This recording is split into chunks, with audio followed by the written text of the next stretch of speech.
Israel Hamas இடையே நீடித்து வந்த போர் முடிவுக்கு வந்து உள்ளதால் மீண்டும் செங்கடல் சூயஸ் கால்வாய் வழியாக சரக்கு போக்குவரத்தை துவங்கினால் செலவினங்கள் வெகுவாக குறையும் என்பது திருப்பூர் ஏற்றுமதியாளர்களின் கருத்தாக இருக்கிறது. தொழில் நகரான திருப்பூரில் உற்பத்தி செய்யப்படும் பின்னலாடைகள் அமெரிக்கா, ஐரோப்பிய நாடுகளுக்கு அதிக அளவில் ஏற்றுமதி செய்யப்படுகின்றன. இதற்கு கடல் சார்ந்த போக்குவரத்தையே இவர்கள் அதிகம் நம்பியுள்ளனர். தூத்துக்குடி துறைமுகத்திலிருந்து கண்டெய்னர்கள் மூலம் அமெரிக்க, ஐரோப்பிய நாடுகளுக்கு சரக்குகளை அனுப்பி வருகின்றனர்.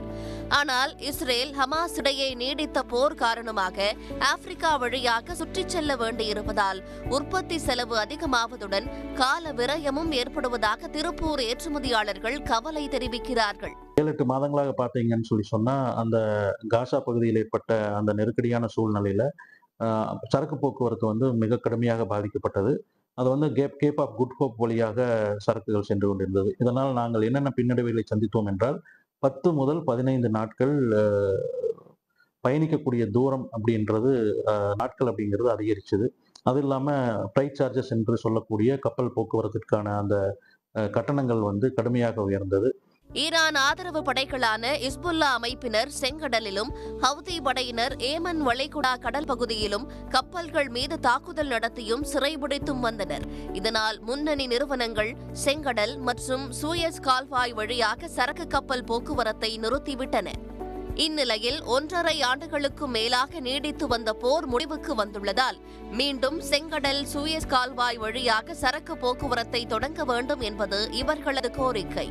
இஸ்ரேல் ஹமாஸ் வாருக்கு முன்னாடி அதாவது யூரோப்புக்கு போறதுக்கு $800 $1000 வரைக்கும் இருந்த சரக்கு ஃப்ளைட் சார்ஜஸ் இப்போது 2800